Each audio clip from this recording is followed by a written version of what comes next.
Ang gubat sa Israel o Iran usa ka ilhanan nga ang Dios mobalik na. Di ka mo to? Anara na nimo. Karon dako pagtsansa nga maghinulsol ka. Ayo na sige yaga-yagain na sige bugal-bugal. Oh, wala na gamit. Iya siyawa na. Oh, kanang mga taong kusog kay magyaga-yaga, kusog kay magbugal-bugal, iya siyawa na. Tinuod ang istorya.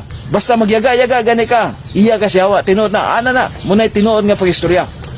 Whether you like it or not, basta magyaga-yaga gay kas pulong sa Ginoo, ang tinuod istorya, iya ka siyawa. Oh, bahalag masuko pa kanako kay munay tinuod. Kay ang tinuod nga tao sa Dios, walay pagyaga-yaga. Oh, dili na magyaga-yaga sa pulong sa Dios. Sama karon nga namin mensahe nga kinalan mangandam ka kay ang ilhan na ana anarap na nimo og di ka mo to.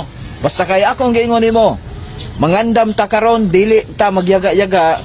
Ikaw karon na nagtan-aw, mangandam ta. Ay na sig yaga-yaga kay kung magsikag yaga-yaga di ka kaandam. Hinundumes kanunay nga kung magsikag yaga-yaga sa imong kinabuhi wa kay nadula wala iya ka siyawa.